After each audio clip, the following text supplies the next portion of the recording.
Good afternoon. Thank you for joining us this afternoon. The first item on the work session is the Community Coalition 2019 legislative update with Mr. Paul Fry from the President of the Chamber of Commerce and Mr. Jim Kirchhoff, who is the Executive Director of the Greater Hagerstown Committee.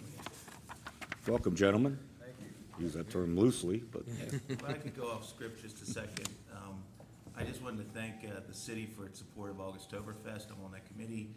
We had a great weekend, but that isn't possible without people like Eric Dykey, Jim Bender, Kitty, all the people in the city that really help with that. Or the police department fills in and provides some security. But it was a great event. It's a great collaborative effort of a lot of different people. Couldn't be responsible without it, but I want to just thank the city for their support of that. It's good to see all the hard work pay off. I know many of you were out there. The crowd was a lot bigger, than I thought with the weather, but they still held in, and sales were banner year. So it looks like we have some money to help the kids when they do the exchange program to Weasel again this year. And Basil, I'm sorry, I said that was another joke. But anyway, I just wanted to start off by saying that. yeah. Thank you, Jim. Thanks. Yeah. Thank you. So the coalition business, we had an interesting year, good year, and some new changes with leadership, which we'll talk about. I do want to share with, for those of you who may not have seen it or have forgotten, we were really working hard on the branding, and we had a gift box here with some chocolates and some other things, and we always say, what can we give the folks in office something to remember us by, and what will they stick around? So we had BJ Custom Creations do, it's not good for today, but, January is perfect in Annapolis. Yeah. But the scarf, and we have all the counties on there, and a secret, that's not gonna be a secret, I don't know if it's gonna be in the paper, but Washington County's a little bit bigger on here, so we just, we passed this around. We think it's important to brand the coalition. Is this the 14th year, Jim? That sounds about right. We just think it's important to have a brand, so we go down there and we know we have an identity. When we leave around our offices, they see Washington County. So that goes to saying thank you for the council and the mayor and the staff for the support, because we can't do that without financial support and your human resources support. So thank you. We did send out a recap, which Jim will talk to in a second. The changes I referred to are the relationships that we're developing. We have new leadership with Bush passing away and Adrian Jones being put in as the Speaker of the House. And so we're working to develop those relationships even further with her. We do have good working relationships, but we're trying to get her to visit Washington County here before the end of this calendar year, like many other people are doing, just to get up here to Washington County and show what we're doing with the dollars that they've been giving us over the years. And we're also going to have our delegation meeting in November this year versus December, so that we can get a little bit head start for January and for the new session. So with that, I'm going to ask Jim just to cover some of the highlights for this past session, and then we'll look ahead to next year. Yeah, I don't want to spend a lot of time because I know everybody's been sent this a couple times before, but again, considering the year, about midway through the year, they had revenue write-downs, and then what looked to be an easy year to finance a lot of projects turned into one that a few projects were going to get financed. So kind of going through that group, we did have what we thought was a success with Work Keys. The Work Keys program that Dr. Klauber and HCC are putting together. We got $200,000 from that thanks to Senator Serafini, but then at the wee hours of the end, that kind of got held up with a lot of other state money because of the revenue write-downs. I do believe Senator Serafini is also working on trying to get some more of that later in the year and see if we could get some of that back. But that was one project for state funding. I know Austin's not here today, but Austin was very helpful in us crafting a message for the sales tax exemption on aircraft parts.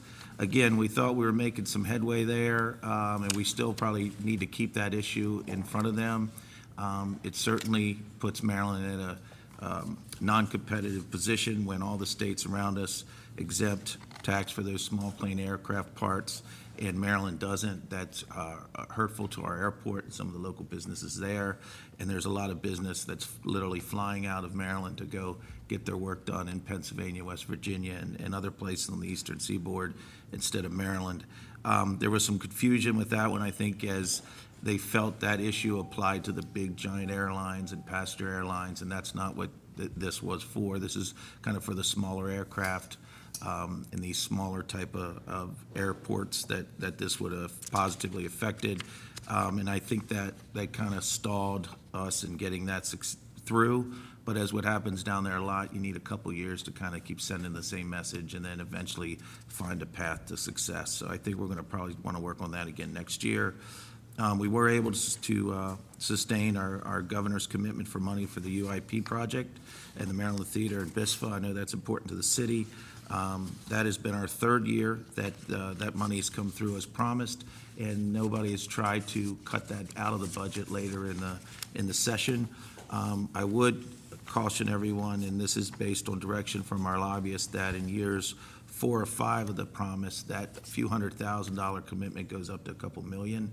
And all that does is elevate you in the sights of a big project to cut if you're trying to balance a budget. So, our lobbyists said, look, everybody loves the project on both sides of the aisle. I'm not saying I fear that's at jeopardy, but it's just something we're going to want to probably work a little harder at this year to make sure that no one takes a look at that bigger number and says, hey, can we cut that back? Because we know that's important to finish this project up in its last 2 years of that program. Those were kind of the main items that kind of came out. I-81, of course, and I-70, Route 65. We still press that, but what's hindering us there is just limited funding in the state highways budget. As many of you read in the paper, the grant that the state applied for and the county co-applied for money for Route 81 did not win anything in the last round.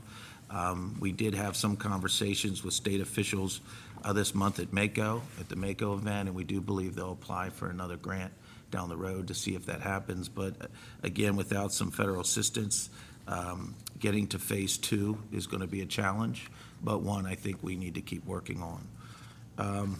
As far as that, I didn't want to spend a lot of time on this past session. I think everybody's seen some updates that we've set on a regular basis, but if anyone has any questions, I'm certainly happy to see if I can answer those for you.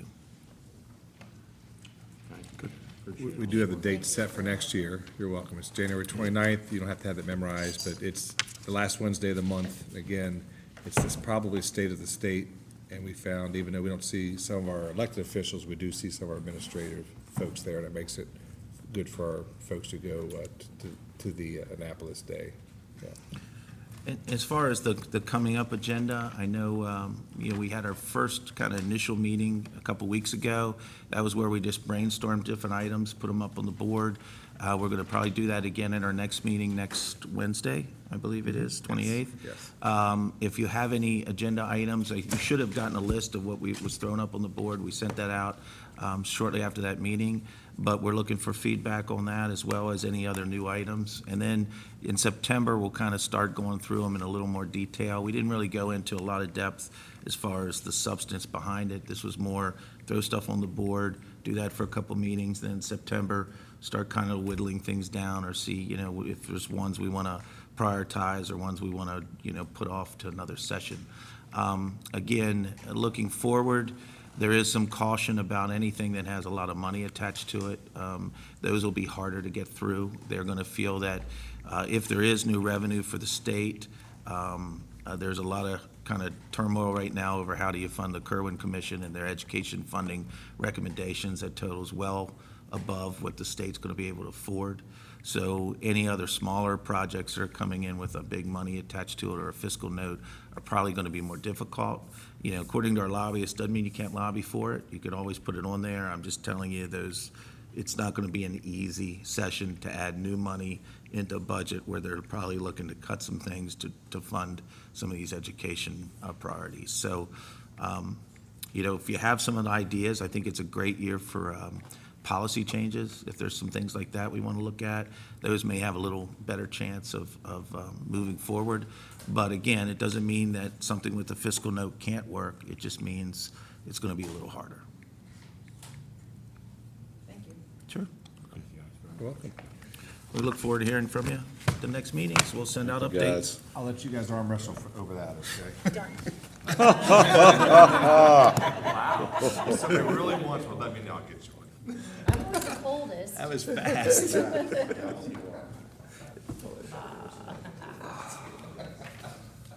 Jeez. Well, quick. All right. The boat race. Preliminary agenda review, as always, as we go through this, if you have a question, please stop me. Councilmember Heffernan will have the invocation next week at 7 p.m. Pledge of the flag, our announcements, meeting schedules for September. First off, the city and the county are having a joint meeting next Tuesday at 2 p.m. at the County Administration Building. September the 10th, there's no meeting on September 3rd. September 10th and the 17th are both work sessions at 4 p.m. and the 24th is a regular session at 7 p.m. And we'll have some guests. Will be our Highlight Hagerstown Awards next week. Citizen comments, city administrative comments, mayor and council comments. We'll adopt the minutes of July 2nd, 16th, 23rd, and the 30th. Under the consent agenda, we have the Department of Community Economic Development. It is 2019 trick-or-treat date, which is October the 31st from 6 to 8 p.m. We also have, under the Fire Department, Emergency Repair Reserve Engine 1, Metheny Fire and Emergency, Hagerstown, Maryland, $13,865.26. Department of Information Technology and Support Services, VX Rail Infrastructure Upgrade, Mavinspire from out of Annapolis, Maryland, $184,746.81. Under Planning Code and Administration Department, Demolition of Property, 335 North Jonathan, Allegheny Wrecking and Salvage, Hagerstown, Maryland, for $17,000. Department of Parks and Engineering, replacement of Potterfield Pool, white coating and other repairs. DRD Pool Management Incorporated, Hunt Valley, Maryland, for $90,000. Handicap Ramp Construction, MIM Construction Incorporated, Frederick, for $100,000, not to exceed $100,000. Under Police Department, we have the annual software maintenance agreement, Keystone Public Safety Incorporated, Maple Shade, New Jersey, $93,629. Under Utilities, we have Light GIS Mapping Software License, Millsoft Utility Solutions, Abilene, Texas, $10,700. Under Light, Substation Testing and Inspection Services at the Power Systems, Cockeysville, Maryland, $49,485. Under Wastewater, Vehicle Replacement, Truck 536, Keystone 4, $441,155.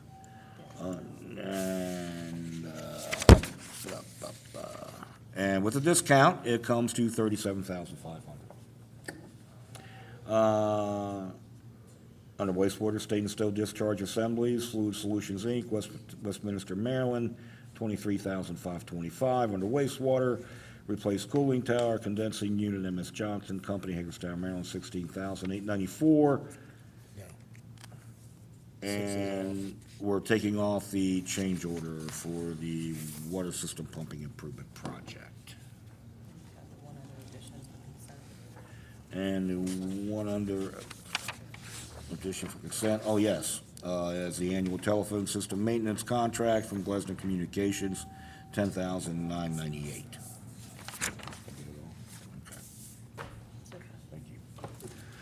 Under unfinished business, approval of an ordinance, the execution of a deed of easement and maintenance agreement for the public art installation. Under new business, approval of resolutions authorizing the execution of residential lease agreements at city properties. We have Warner Hollow, Crystal Falls, and Ritchie Road.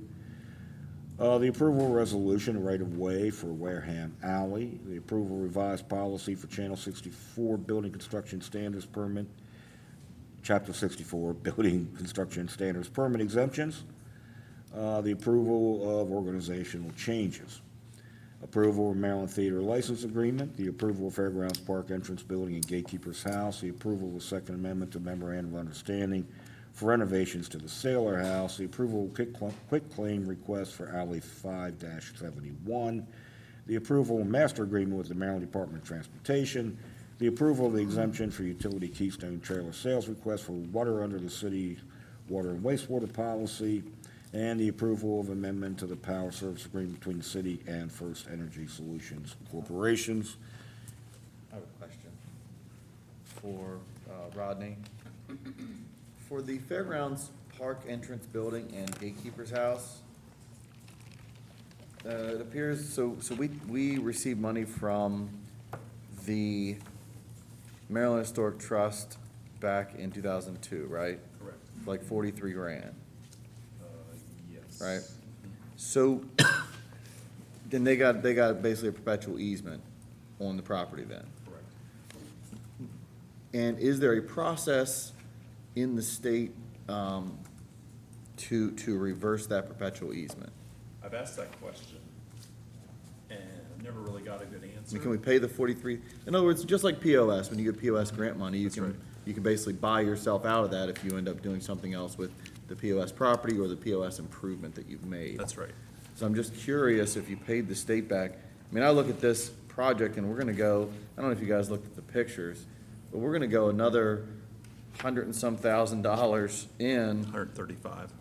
of which 60 or 75, I forget which one is. 75 is So ours. 75 of that's the state's.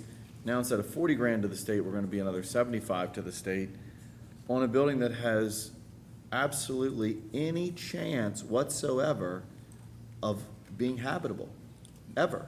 Yeah, it's, I it mean, would it take is- it- hundreds of thousands of dollars on top of this to make it habitable. I would feel, frankly, I would feel somewhat hypocritical if I sat here, and said, I looked at properties like the 335 Jonathan we talked about, that was literally falling down, and we look at this place, and, okay, we mothballed it, we gave it 17 years. 17 years we gave the process to mothball to find something, and largely, I think we did that at that time because Fairgrounds Park was new. We were kind of trying to figure out, what to do with it. I remember the guys came that one time and they wanted that round sculpture thing that was out there, the Colossus the Memorial. chicken thing or whatever. But it's been 17 years. And not only have we not found a way to use the property in concert with the park activities, but it has created additional cost to the city, to police, to maintain, to do improvements around. I mean, I would assume if that weren't there, you would have additional access in and out of the park. I just look at it and, I look at these pictures and Yeah. I thought if that it was had an important. HVAC system in it, Yeah, but the electric, there was never an electric, there was never any HVAC. There's nothing in this, nothing it's a that's modern. shell. Yeah, all the systems are. I don't know, we're either spending don't another exist or need to be $150,000 to save. Maryland Historic Trust would have to explain to me what the rationale is to that at this point. replaced. Yeah, in the memo that I wrote. I appreciate saw your it very comments. clearly, in fact, I think you put it in Yeah. bold in one section where it says, this will not, Bottom of the page. yeah, it will remain uninhabitable. Right. And then we'll have to do this all over 15 to 20 years from now. If you go back to the memo from October 17th, 2017, on the second page, there's Part C, it talks about the process for doing that. When I called MHT, they basically said they don't know how to rescind an easement, they've never had to do that before. So, if we don't want to move forward with this, I think we'd write them a letter saying we're going to remove the building and see how they react to it. Well, when I met with MHT in Annapolis in February of this past year, and I met with them about the windows at the Hamilton, and the easement that MHT has on the Hamilton, I asked them specifically, I said, is there a way to pay for that easement to be gone? Which give you back the money that you gave the previous owner of that building the easement on. Yep, same situation. And they said, no, Right. we don't do that. I said, why don't you do that? And I've never got an answer either when I was sitting there in front of him and I asked, why don't you do that? I think that would be a great conversation to have with him at this table. If we could get a representative up here to tell us, why are we gonna continue to spend the state's money and our money on a property that we can never, I remember in my first administration, that we got grant money to paint it or to do something. I mean, we did something way back then, Basically what we're doing. 98, 99, or 15 years whatever it was, and, you know, and we always thought, well, eventually, you know, either something will happen or we'll have to tear it down because it'll be unsafe. Well, now it's unsafe. And there it stands, and, you know, but MHT won't let you tear it down either. Not with that easement on it. I mean, No. What, No. So, I mean, it's a catch-22, but yet they say there's no, they don't let people buy back their easement. yeah, they said they don't have a process. I think it's a pretty easy process. You know, the city of Hagerstown sends them $43,000 or whatever it is, and they release the easement on the property, and then we can go ahead and tear it down or whatever we have to do to it. So you want me to write him a letter stating that? And I'm just telling you I'm a no Okay. on that item. Well, but that doesn't solve the problem. No, it's still there. So, Oh, yeah. so yeah, I would suggest sending them a letter, asking them to meet with us and explain to us why we can't buy back that easement. I mean, it just makes sense to me. I mean, if they're gonna be made whole again, what does it matter to them? But That's money they'll have for something else. But it sounds like they don't have a process, so even the question is gonna be like, well, we don't know, you know? that's how they answered it, yeah. Yeah. Yeah. That's not an answer, yeah. No, it's not an answer, so, I mean, is it possible to have someone, I mean, maybe you could request Well, that, certainly to we can have ask them to someone, a come up and meet with us. representative, Absolutely. with that answer. Well, I'll tell them what the intent of it is. Yeah. I totally understand where you're coming from. Yeah. I get it. And we just Doesn't make can't sense. continue to do this in perpetuity until, you know, it's being held together by paint, Yeah. you know. And dangerous. To what end? All right. Okay, so you'll hold off approving the grant until I can get them up. Yeah, get some kind of, yeah, I mean, Okay. we Thanks, Kristen. gotta find a solution to this, there has to be a solution. Okay. Thank you, buddy. Last final thing is the approval of implementation HPD management step scale, so. Any other questions on the consent agenda and issues for next week? So we're gonna take off the approval of the, grant for Gatekeeper's House. So that means F will go away, L will become K. Maybe. Gotcha. All right. Okay, so moving on to North Cannon Avenue. I have some letters here that received from some concerned citizens. Yes, this started back earlier this year when some citizens and property owners on Cannon Avenue came to us and basically asked if we could make North Cannon Avenue one-way, basically towards the fairgrounds, from Franklin Street the whole way to the fairgrounds. We took that to the Board of Traffic and Parking, and knowing that this was going to potentially impact some people, we did a pretty thorough study that I'd like to buzz through here tonight if I could, and show you what we see as the pros and cons, and then we can go from there. So,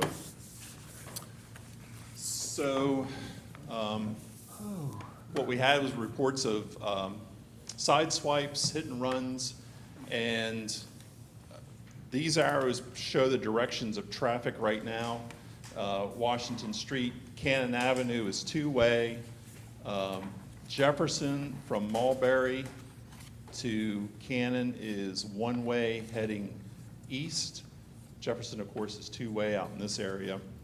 And what the discussion is making Cannon one-way, north only, and making Jefferson one-way, north towards Mulberry. That'd be flipping it from what it is right now. So one-way west, One-way west, yeah. that makes sense.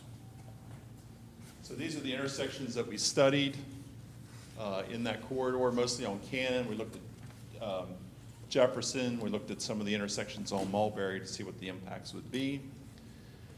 What's out there right now are a lot of restricted turns because of the tight streets, especially the ones that are two-way.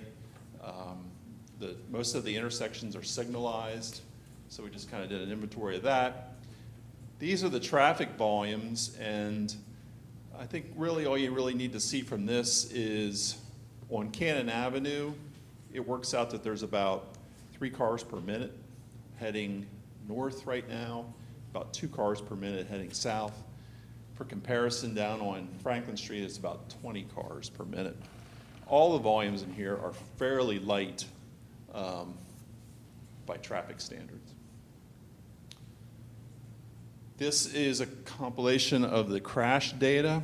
So these symbols on this map show where those kind of crashes occurred.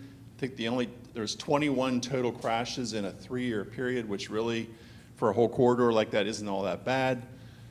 I think the real takeaway here is this, that the police responded to 26 incidents of side swipes with parked vehicles from January 2016 to April 2019. So in 3 years, they had 26 reported incidents of side swipes. I think if somebody ripped my mirror off my car, I don't know that I'd call the police. I'd probably just cuss and then try to figure out how to fix it because no one's going to be able to catch whoever did it. So there's probably many more than that. But side swipes are the issue on Cannon Avenue. And then a couple issues that I'm sure you've all seen driving around town. Somebody coming out of East Avenue making a right to go towards Franklin. That is a really tight turn, and we've had complaints with this vehicle would like swing out, pushing this vehicle around it, and then sideswiping cars. We've had complaints at the intersection of Jefferson and Cannon, where this car pulls up too far, and then it makes it difficult for this car to make that turn. So they're just tight intersections is the point. So we looked at if we make Cannon Avenue one way, what happens? So obviously the traffic that's going this way on Cannon Avenue disappears. That goes to 0. But it has to go somewhere, so it moves to the other streets. So this is a diagram that I know you can't read at all, but basically it adds about 1 or 2 cars per minute on Mulberry Street. So you're coming down Mulberry, you might have turned on East and did something like this before, now you're gonna have to continue on Mulberry. Or you're coming in Jefferson, you would have turned on Cannon to come downtown, now you'd have to keep going straight to Mulberry and go down. So there's gonna be a slight increase of traffic on Mulberry Street, of about 3 cars per minute. Traffic engineers, we like to talk about the level of service. It's just like grade school. If you get an A, you did really well. If you got an F, you're not doing so hot. These are all A, Bs, and Cs. They're all really high levels of service. And in fact, Jefferson at Cannon gets better. It goes from a level service D up to a more acceptable level of service. So this is what the street looks like now in cross-section. You have 2-way traffic and a parked cars on the one side. This is what it would look like on Cannon Avenue. It would be parking, a drive lane, and then we wouldn't recommend putting another row of parking because it would just be too tight. So then it's just like Locust Street, Mulberry Street, and Jonathan Street. What do you do with that extra few feet? We could put a bike lane on it or something like that, or have a really wide drive lane, 16-foot drive lane, but then people try to treat them as 2 lanes. So we would probably recommend just putting a bike lane on it. As far as parking goes, right now there's 24 parking spaces on Cannon. We'd want to eliminate 1 if we do this change at the intersection of East Avenue just for sight distance. And on Jefferson Street, there's 12 spaces in the 200 block between Mulberry and Cannon.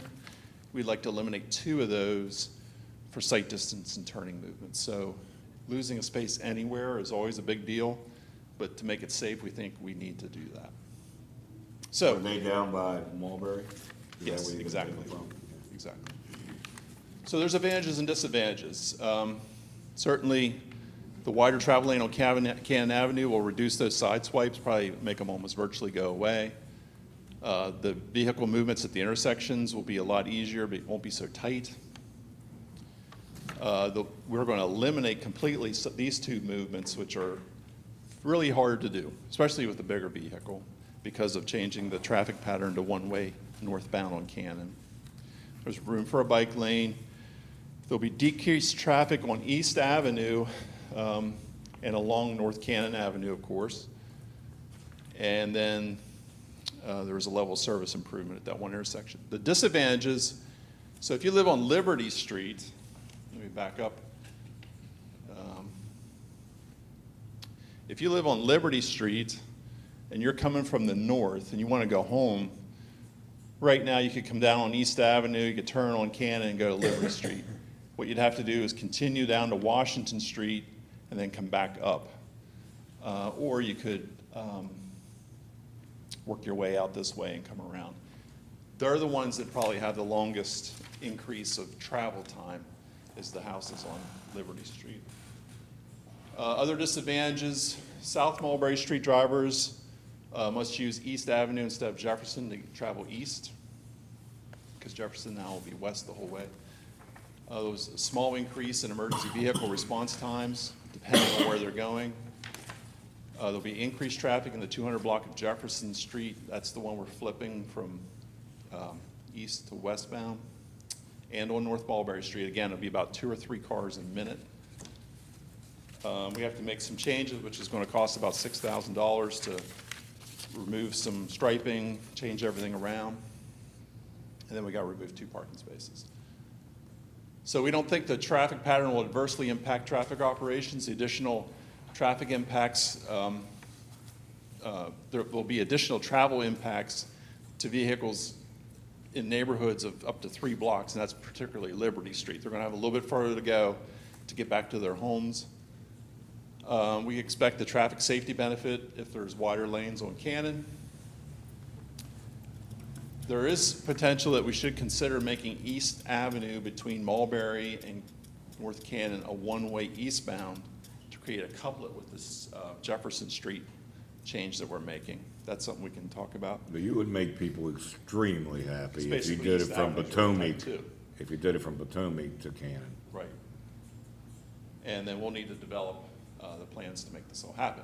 So on Jefferson Street, basically we got to remove some signs, we got to relocate 3 existing signs, change the stop bar, and probably the biggest thing is we got to remove the one set of signals at Cannon because the traffic's no longer going east, which isn't that big of a deal. And on Cannon Avenue, we got to make some sign changes. We got to blast off that center line and restripe everything, and all that can be done for $6,000. So we showed this to the police department, the fire department, county commuter, the Board of Education, and the Board of Traffic and Parking, and everybody's concurred that they think it's probably time that we consider doing this. We've done a ton of surveying of the neighborhood. We've gotten almost all positive. Certainly some of the people, the three areas that is the major disadvantages would be, we're taking out a couple places of parking. We're increasing the volume in that 200 block of Jefferson and the 100 block of Mulberry by 3 cars a minute or so, and then Liberty Street. Those would be the people that would be most affected by this. What about your longstanding business? We think it's an excellent idea. The only issue we have is at Cannon, when we leave our lot, say we're coming, well, yeah, if I can, Sure. If you wanted to go south, Right, if, a lot of times we have equipment that we come out and go this way.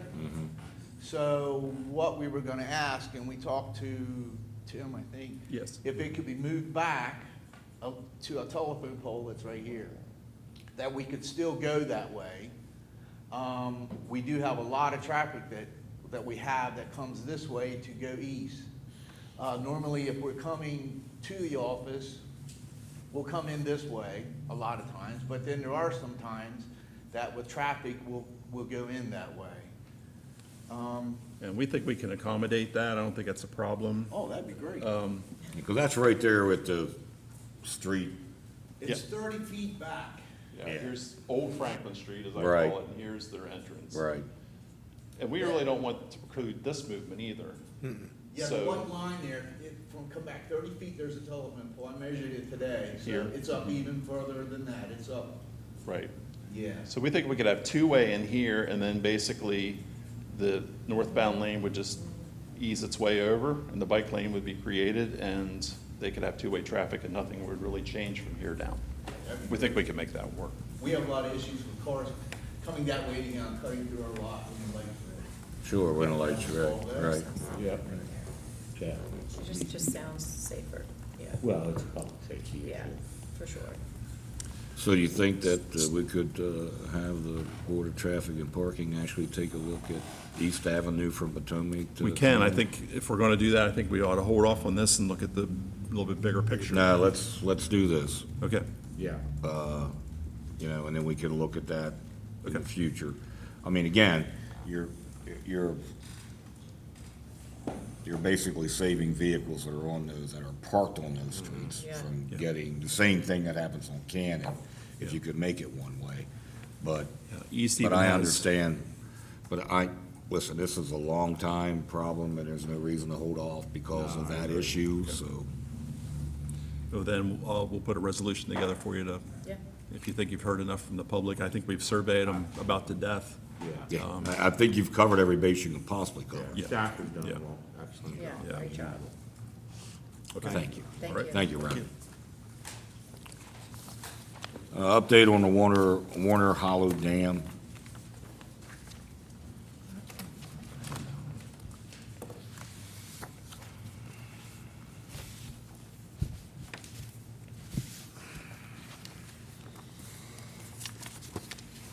Good evening. Hi. I'm going to start this by restating a question that was asked the last time we did a presentation. And that question was, do you foresee any more restrictions or requirements being imposed for this project? And my answer at that time was, I can't think of anything else that they could possibly come up with. They come up with several new requirements. One of the first things I guess I want to touch on is that we've been working on this design for well over a year, and we're still at only 35%. We've spent over $900,000 to get to 35%. So, we haven't quite figured out how to get past that, because every time we think we have, something changes. This time, when we met with MDE, we had some constructability concerns associated with the PMP, the probable maximum precipitation requirements. And in March, I presented just a very small graphic of what we thought a labyrinth weir would look like. In the current memo, I presented a graphic of what the actual weir would look like if MDE approves the Virginia PMP. If they don't, that weir will be more than twice as wide as it's shown on page 3 of this memo, and have twice to 3 times as many, if you will, zigzags. And all of that wooded area that is, going towards 491 would essentially be removed to allow for the reconstruction of the spillway if we have to go back and use Maryland PMP requirements, which keeps the cost up over 12, in the $12 million range. If MDE will allow us to use the Virginia PMP, you can see on the chart on page 2 that it has the potential to significantly reduce the cost of construction. Included with the weir is a parapet wall that would raise essentially the height of the earthen dam by somewhere between 1 and 2 feet. And there, also at the base of the earthen dam, there would be, it would be reinforced, if you will. You can kind of see that at the bottom of at the drawing at the toe of the dam on page 3. So we're hopeful, but when we met the last time, MDE they agreed to, they suggested we redo the PMP, looking at Virginia and at Pennsylvania. When we presented it, they required that our engineers, which is Hazen and Sawyer, essentially get with the state of Virginia and have the state of Virginia essentially sign off on it. I honestly don't know well, I think it's a liability thing. If we're going to use Virginia's study, which is very, very current, in the state of Maryland, Maryland wants to make sure that Virginia agrees that it's applicable. I don't know, none of us know at this point in time whether or not that will or won't happen, but we're working on that right now. Our engineer is working on that with the state of Virginia. It makes a huge difference in the cost, and I also believe probably the constructability and the long-term maintenance of the structure if the Virginia PMP can be used. So that's one of the hang-ups, is keeping us at the 35% design. We can't go beyond that until we know what analysis we have to use. The other wrinkle was with the DNR and fish habitat and spawning and so forth. They want us to, well, they're requiring that we complete a screening study, which is essentially a study to install screens to prevent adult fish from entering the reservoir. If the adult fish enter the reservoirs are warm water fisheries, the trout will not spawn. So negative impact. They also want to prevent warm water discharges to Raven Rock. So, there's, a lot of money involved in doing that. We're estimating in the, as it says in the memo, in the $200,000 range to do those studies and the design. I guess for me, one of the toughest wrinkles as well is that historically, Maryland has only required that we do a flow-by analysis for Raven Rock. Raven Rock currently, we can control the flow so it goes into Edgemont, or we can leave it in the stream channel. Warner Hollow, 100% of that water goes into Edgemont. There's no discharge of Warner Hollow into any stream. Maryland's requiring now that we use the flow-by calculation, look at both streams, Raven Rock and Warner Hollow, to calculate the flow-by, which could negatively impact our appropriation. Right now, our appropriation is 0.7 million gallons a day, average day, and 4.5, I think, peak, 4.5 or 4.8 peak, 4.8 million gallons a day. That was just required in May. We don't have those numbers back from our engineer yet. We're looking at, Maryland says we can think outside of the box and come up with ways to use the more water when it's there and use less or even no water when it's not there. So we're working on those scenarios too.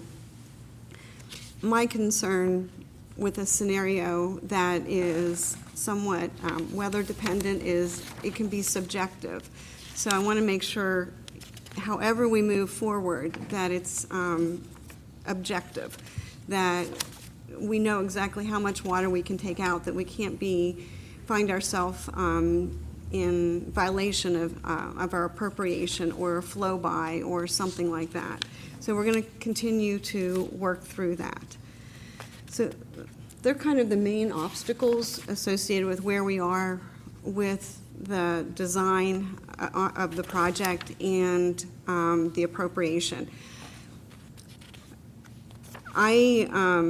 Until we get an appropriation nailed down, even if we can get the design moving forward, I would hesitate recommending awarding a construction contract until we have an appropriation. We want to know we have water, and how much water we have before we authorize, a $8 to $12 million construction project.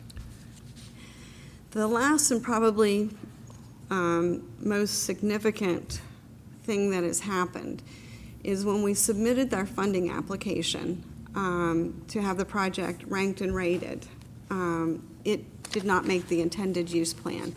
If you recall, when we submitted it a couple of years ago, and it was between a $4 and $6 million project, it was on the intended use plan, the IUP. We were required to resubmit because the project scope had changed significantly. And when we resubmitted, MDE did not rank or rate the project, and therefore it's not on the IUP. So right now, there's absolutely no state funding for this project. In addition, the Dam Safety Division suggested, I believe in April, wasn't it? April or May, that a new grant was made available. It's May. And it's a federal grant, and it was $1 million grant, and they really wanted us to go after it, so we did. We submitted the application, which included a submission to MDE. MDE realized at that time that there was match money required, and they weren't in a position. They didn't have any match money available if we were awarded the federal grant. There's a state match to the federal grant. So that funding source, as of right now, is also on hold. I'm not sure. I have a piece of good news. Doesn't sound like it, yeah. Except that I will say this, staff has been and will continue to be very aggressive in, if you will, or assertive in our approach to get answers from MDE so we can continue to work on this project.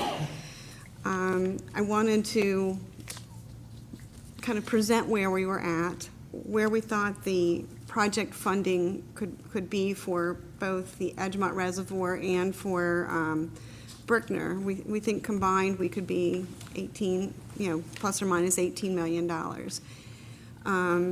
At this time, there's no state funding. We've invested over $900,000 in design. And we kind of need to know, we kind of would like some direction from you to, as to whether you want us to continue on this path with the engineering, or if you want us to kind of take a step back to let MDE make some decisions, try to get the project ranked and rated. There's just been a lot of speed bumps, or roadblocks maybe, put in front of us in the last few months, and so we're hoping for some guidance as to how you would like us to move forward.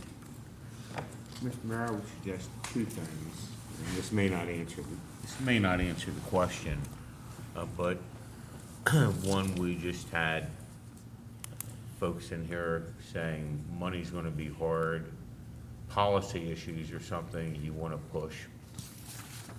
Two, recently we've had our local delegation letting us know, now is the time to be getting on top of what we want from our legislature.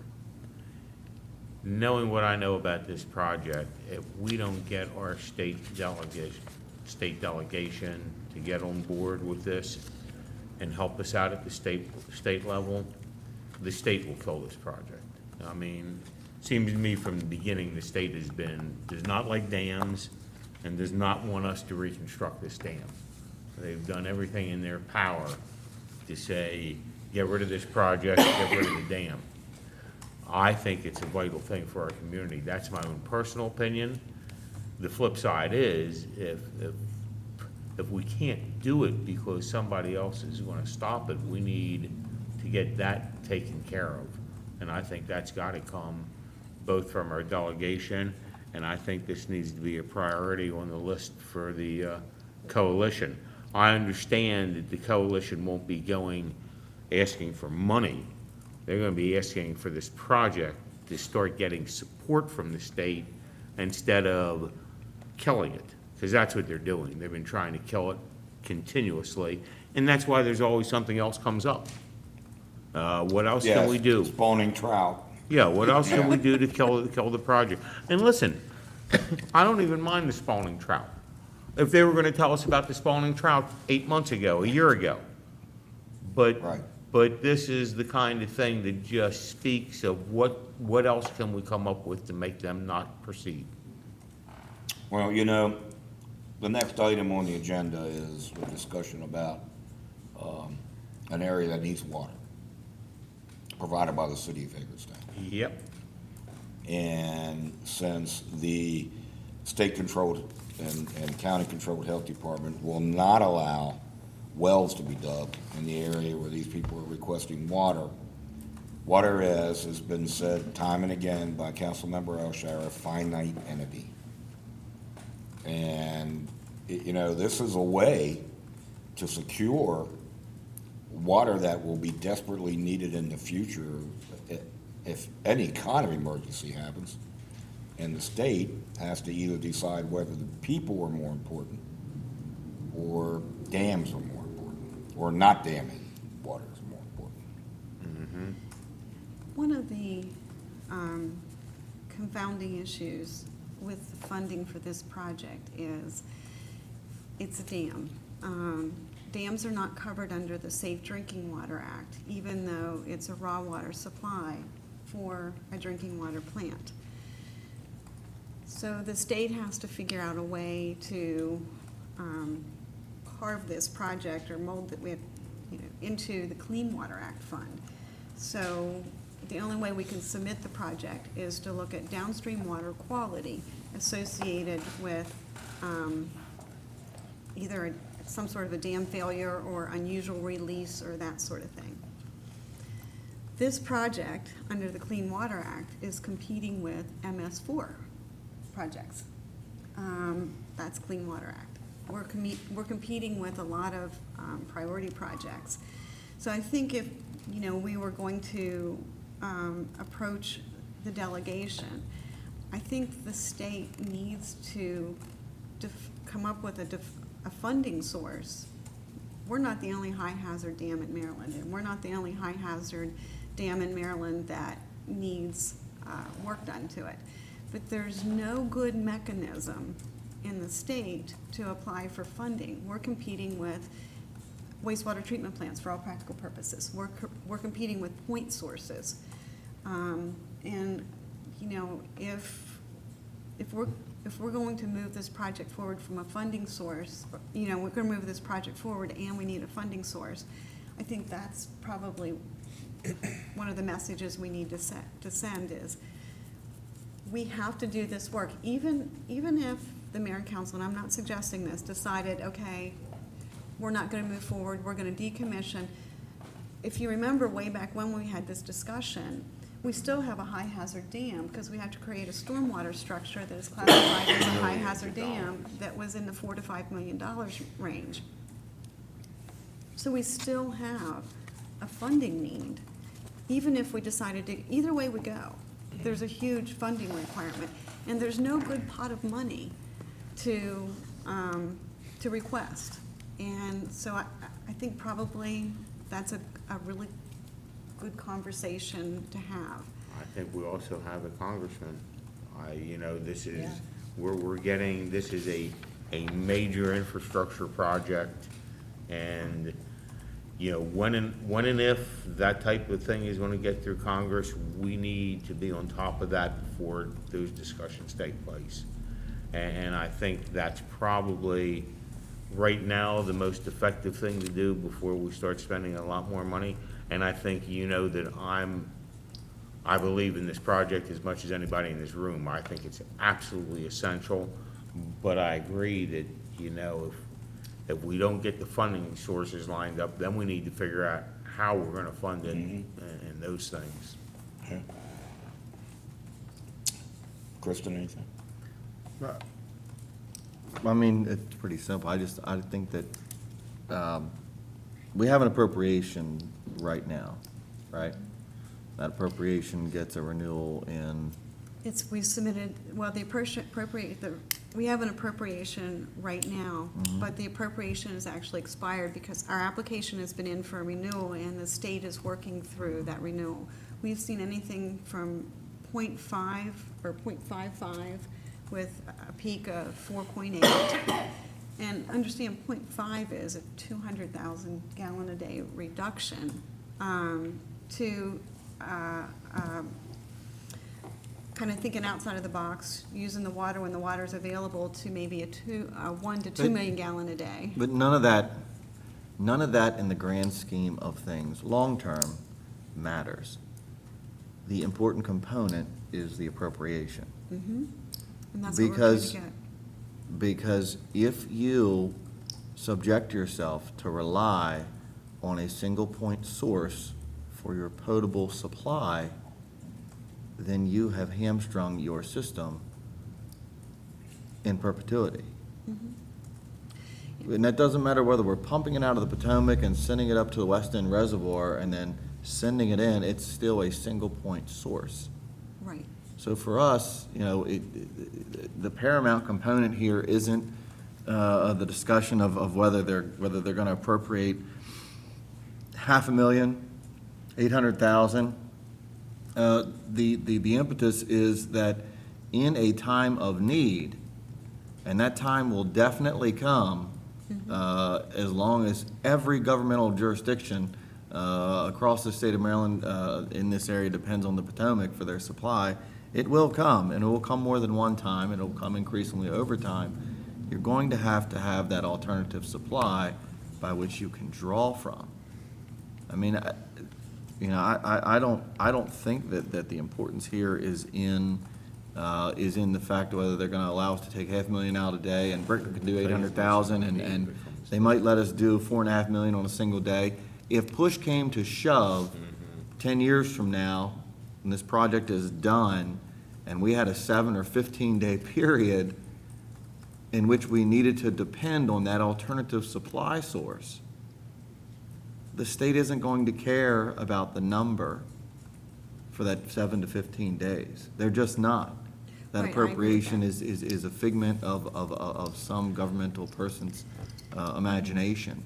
The other important component is as development, as the mayor points out, as we add these developments further and further into suburbia, north and east of us, we are going to continue to experience pressure-related issues. And so we talk about these numbers, as it relates to cost for the project, but this has the capability of supporting that issue as it grows over time. Yeah, and, one of the things that we worry about with the appropriation is the design of the plant. The plant has to be designed so it can run at the lower flows and at the high flows. Because if not, we could only use the plant at one or the other. So, we want to make sure on appropriation that we're doing the best we can, whatever that number is, that we're doing the best we can, because it's going to dictate the design of the plant. The other thing is, we want to make sure that, the intent is that, once all of this work is done, that plant will be a viable plant, that will supply that zone. And because if you don't run a plant, it doesn't run well when you want it to. So, there's, the further out in your system you get, the higher the likelihood of water quality issues associated with water age. So there's benefit as well from this facility to address water quality issues associated with water age. That's particularly important with one of our largest customers in that area, point of entry to the town of Smithsburg. We want, right now, we're dumping, if you will, a whole lot of water to keep the chlorine residual where it needs to be. Right. Bill's monitoring that on a constant basis to pull water through. So there is benefit too from a water quality standpoint, in addition to emergency operations. So you're dumping it after treatment. After treatment, Oh, yeah. which means and I imagine that dumping has an impact on flow within that region. It can. I mean, if you're dumping it after the point, you know what I mean, then during those times, you know, people are feeling that.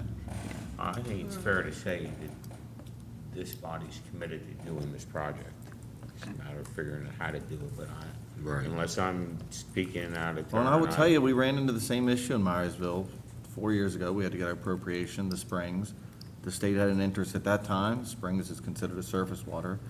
You know, it's not considered a groundwater any longer. There weren't a lot of protections for it. And we had an impasse because we had not been using the springs for some time, and the state's argument was basic. You're not using the springs, why do you need it? And I said, yeah, but when we need it, we want it to be there. And so we did not make a lot of headway. We brought in the political folks, our delegates.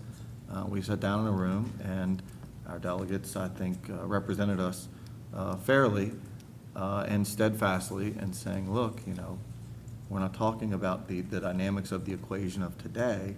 We're talking about the dynamics of the possibilities that exist tomorrow. And they understood that, and we got what we needed to get.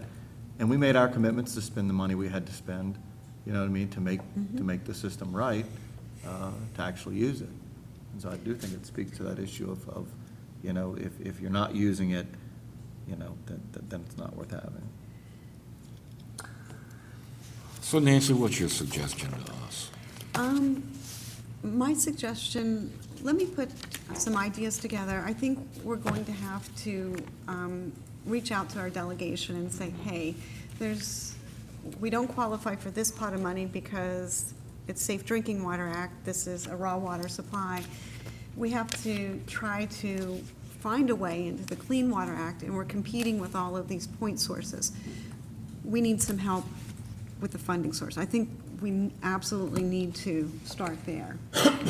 And then I also think it may be important to request just, you know, maybe some assistance with navigating this process. Yeah, sounds like it. We've been kind of stuck in the same spot for the best part of a that's what year. We need help with the bureaucracy. That's what we need help with. We can't, I mean, and every study is between $30,000 and $50,000. So, you know, of the $900,000, we're only at 35% design, but there's a big chunk of that amount, of that money that has been studies. Right. And restudies of studies. And so we have to be Yeah. able to move past that. We're kind of spinning our wheels, and it's expensive. I think we can get Congressman Trone's local office involved also, just from a federal level, see if there's any help there. Yeah, that would, yeah. The only grant that we're aware, and this is a national problem, high hazard dams is a national problem.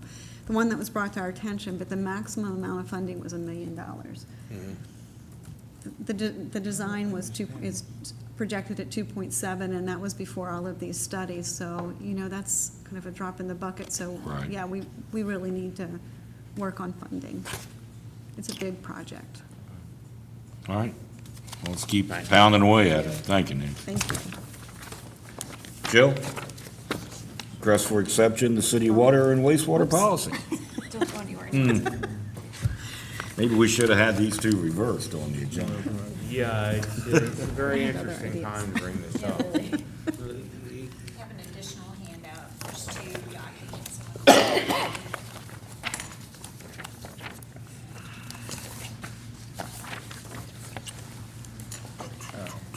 You guys did not get it right. That is fair. If you want to send me, we can do it. Shelley, did you see how he did that? Wait and see if there's any discussion. Slid that across. Yeah. See there? See how that- Difficult about that process? actually have to get up. Not good. So first, by background, since June, we are continuing to have, as we talked about last week, specific and strategic discussions with the county related to syncing of the comprehensive plans. We've submitted a request for amendment of their comprehensive plan to better align with the city's comprehensive plan. And this is going to be part of the joint conversation with the county during the joint session next week. So that's one piece of this, but not specific to the request that is happening for tonight's work session. So we have a request. I'm just curious why we would entertain this before the discussion next week. What we heard as direction from you back in June was that those projects that come before us that are in the designated targeted economic development Right. area of the airport Exactly. would simultaneously be brought in front of you while those strategic conversations would continue to happen. I wasn't there for that meeting, so, I mean, Yeah, I but that's think what Will said, though. but let me with ask the you, good faith notion that there would be resolution to those defined areas. I mean, so we're on number 3 now, I think, right? yeah, that's my This is number concern. 3. How many more are in the pipeline? And how much This is- faster are gonna they start coming? This is the last one that I have received in the airport area, and there are. When you say the airport area, does that mean this is the last one you've received altogether? No, in the airport area, there are 2 requests on Route 63, and they were part of past packets that identified them as future requests, that they are on hold until we have broader strategic conversations. Which is right across the street from the city line. On 63. On the MRG. Outside the MRG. Outside the MRG. I think we need to find out where those discussions are at. Because Well, I tell you, government, I agree that government generally is slow, okay? But this is rather simple. We've made a specific request of them, is that what you said? I can I mean, have Kathy share. I mean, we actually have a map that we've shown them that says, we want you to do this. In terms of the MRGA boundary, no. What we've sent to them is a request to amend the county water and sewer plan to reflect our comp plan that sets our MRGA as where the city plans to serve, which then provides stronger direction to the health department that outside our MRGA, we're not planning to serve unless you can get an exemption from the water wastewater policy. So therefore, a well request should be on the table for serious consideration instead of now saying the county water and sewer plan uses the UGA, not the MRGA. So therefore, you should be, if there's a water line, people need to be able to hook onto it, and we're gonna deny a well. And so you've got that, people outside the MRGA are stuck because the health department Right. is saying they have to connect to the water line, and we're So- saying, no, we're not gonna allow that.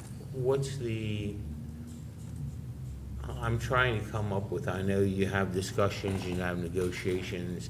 Some of them, like tax differentials, can be forever and extremely complicated. This doesn't sound so complicated.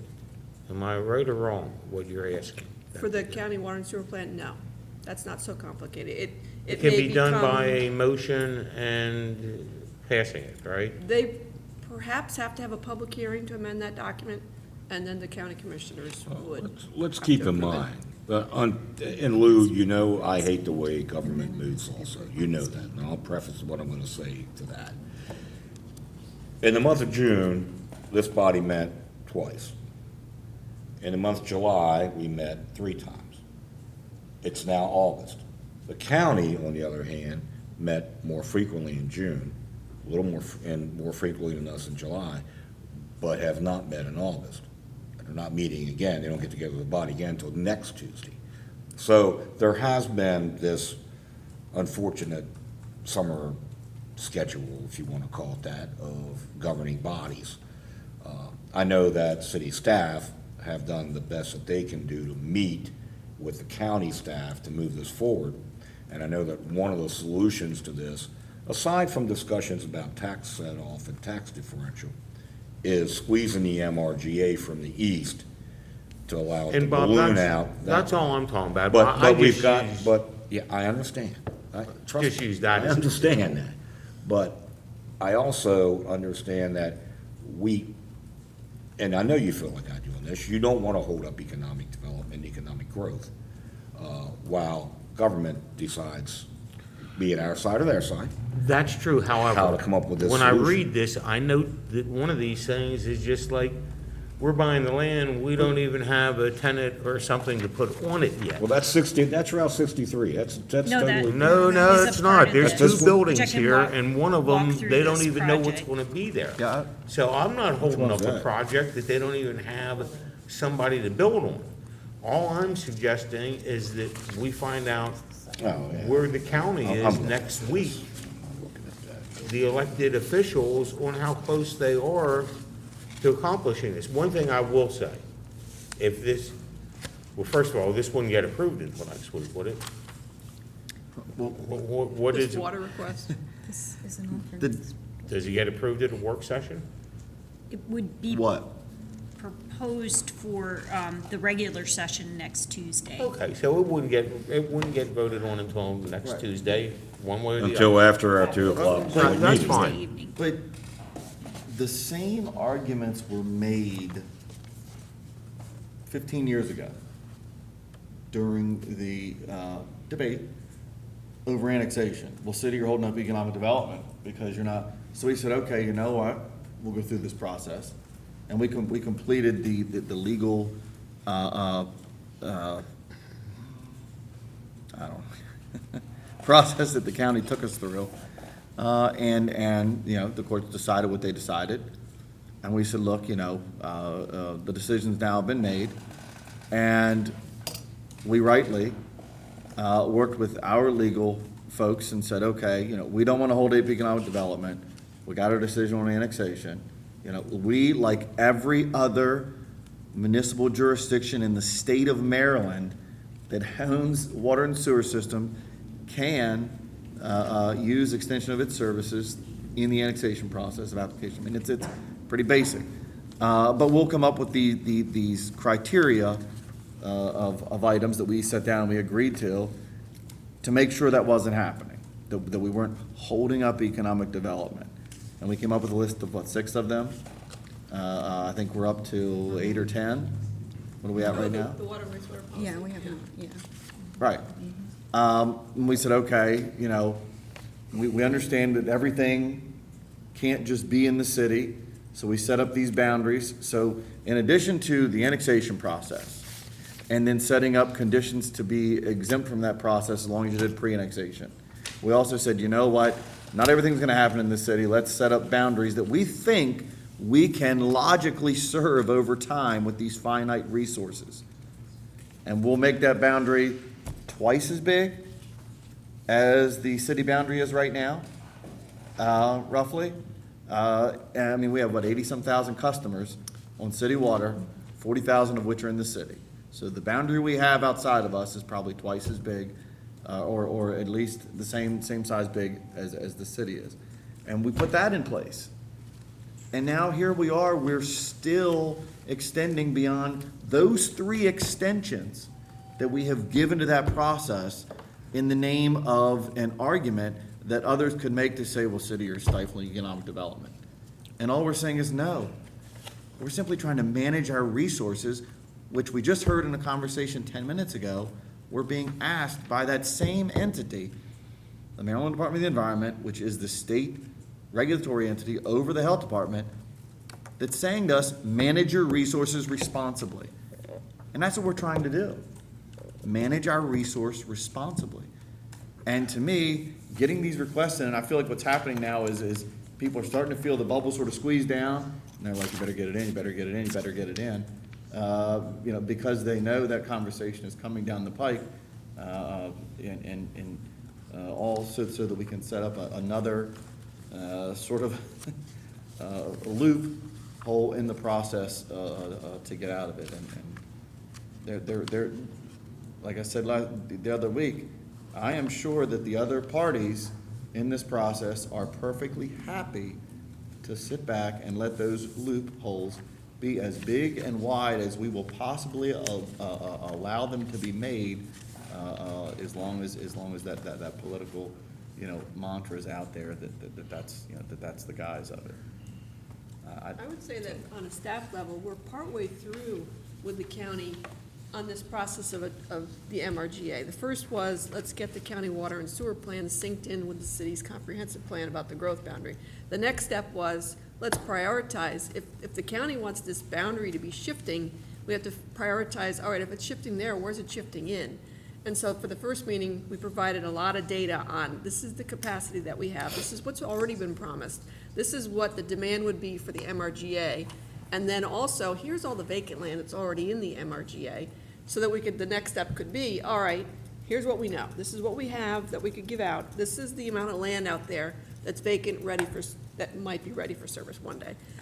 Which ones do we want to prioritize, since the county seems to want to be going over to 63, onto the other side of 63, that means we're going to have to look at pulling in a lot of these residential areas. Yeah, And then that, of course, And makes what that means losers. is you're gonna have some other people that are banking on our water service because it's shown that we're gonna remove from them. And I'll tell you this, two things I'll say. One, the other thing, I'll say maybe more than that. One, I see we're talking about a convenience store and a gas station, and then another one that we don't know what it is, and we're talking about at least, 5,000 to 6,000 gallons a day.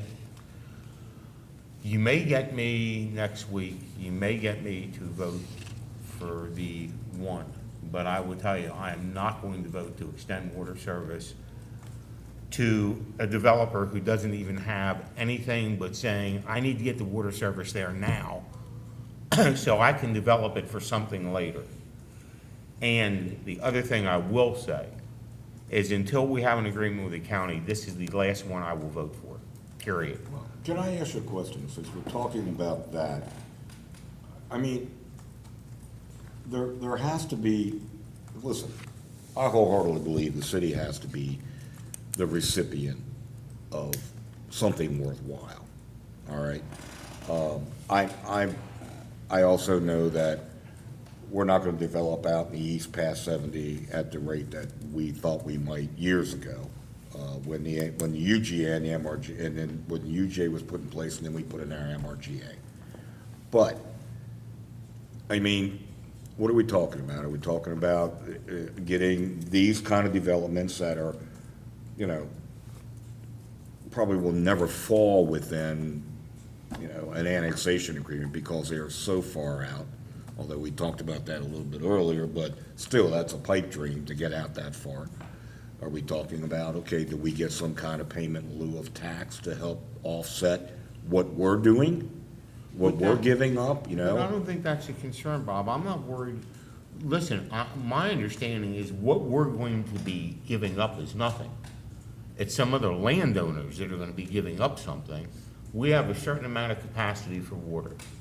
We are guaranteeing, as far as I know it, that all of the citizens of the city of Hagerstown will always have ample water, right? That's priority number one. That's priority number one. Yeah.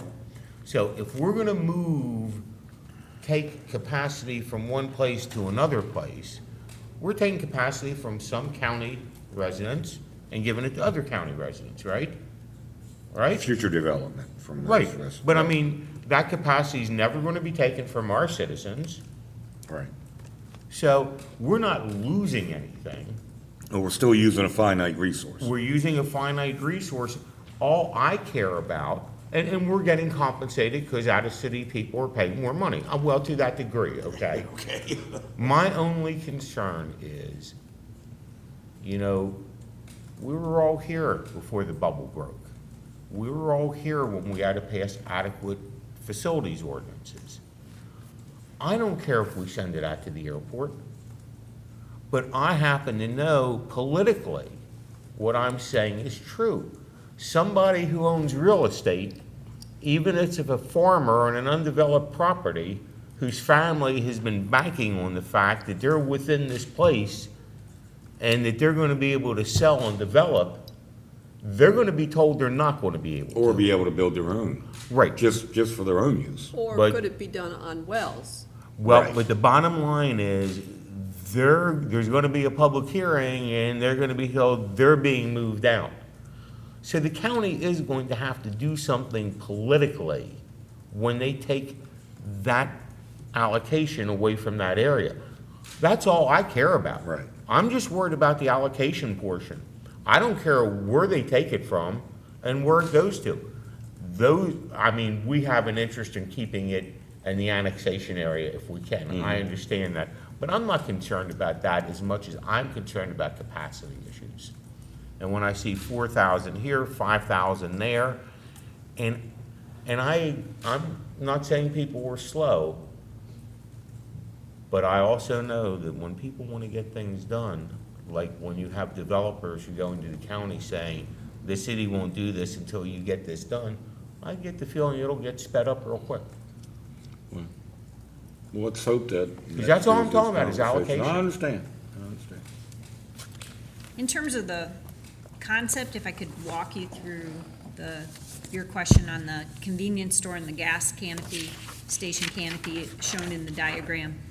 The developer has the concept of attracting fast food footprints, as I included in the packet. I did receive a call from the developer this afternoon that the concept for building out the other half of this 5-acre parcel could be a small hotel development. So the developer was seeking in the motion request for approval to be either for hotel development or fast food footprint, should you entertain this request.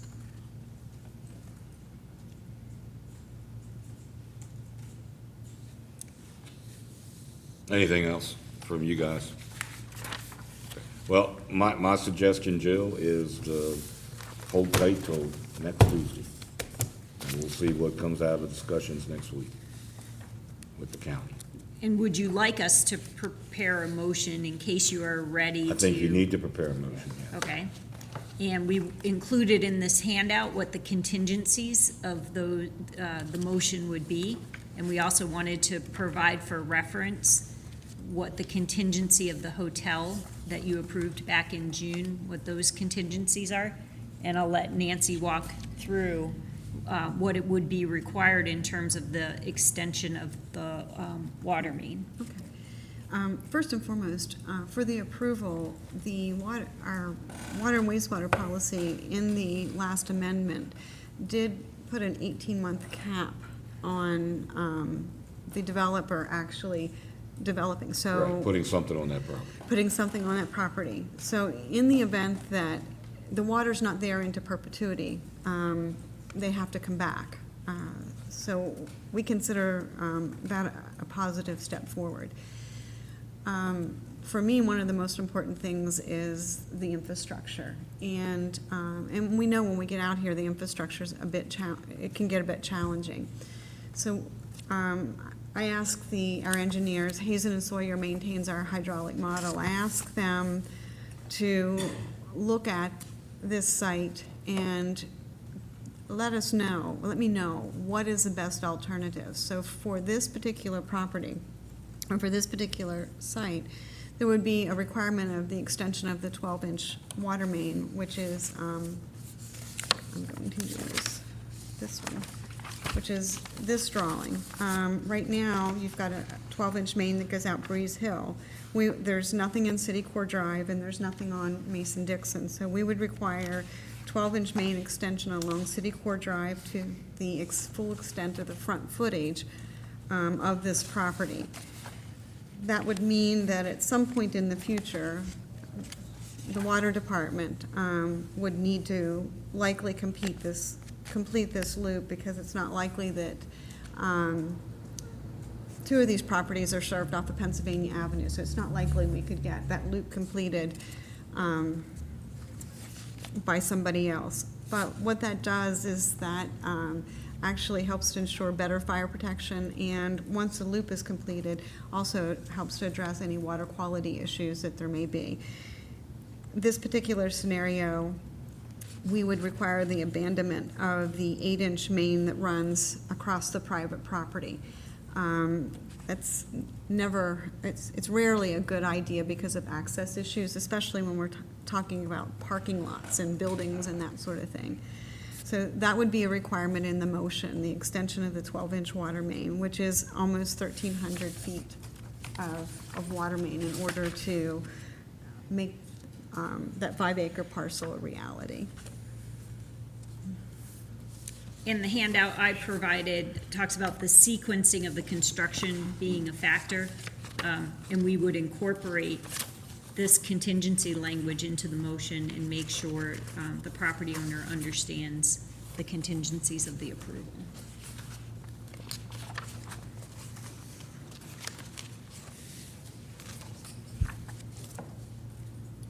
Any other questions for Jill or Nancy or Kathy? Thank you, guys. Thank you. City Administrator? Mayor, just want to thank everybody that participated in the zip trip segments on Friday. Especially like to call out Wes Decker, Kitty Clark, and Amy Riley for all of their help. I'd say we had between 50, 75 people down on the cultural trail for it, and it was a good morning, a lot of good energy for the city, and I think it might have added to the August-Overfest crowd too, that got a lot of good publicity, so just a thank you for that. That's all for me. Michelle? I echo that. It was a lot of fun. I'd also like to make sure that everyone knows that the cameraman was in my paddle boat. And I saw him in there. yeah, but it was great, you know, Wes and Kitty and Amy, you're right, they did a great job. It'll be nice to be able to continue that momentum, you know, for people to come down to the cultural trail and to see all that we have to offer in this great city, so it was a fun time. Luke? And I would agree. I think both the zip trip and August-Overfest were wonderful. I would suggest we write a very nice letter to Channel 5, thanking them not only for coming, but, you know, I sat there and watched these folks that truly seemed to be enjoying themselves and brought a great energy to our community. And I would like to think that we would write them a real nice letter in the hopes that we'll get them back here next Invite year. them back, yeah. Send them some candy and some other things, but it'd be great to have them back next Maybe year. we can send them the Maryland scarf. They can have my. You got it, yeah. Thank you to staff, it was wonderful. Kristen? No, I don't have anything. Just wanted to be known in case anybody missed it on Friday, that I smoked Delegate Quarterman on the questions 5-4, so, Good job, Mayor, we were proud of thank you. How'd you get the Harry Truman one right? You know what? My grandparents lived on Wilson Boulevard. So, and that accident was at Wilson and South Platoon. Back then. Really? I thought it was Summit and Howard. No, you're wrong. Yeah. Okay, we're adjourned, Take that thank you. plaque down. Be quiet. Be quiet.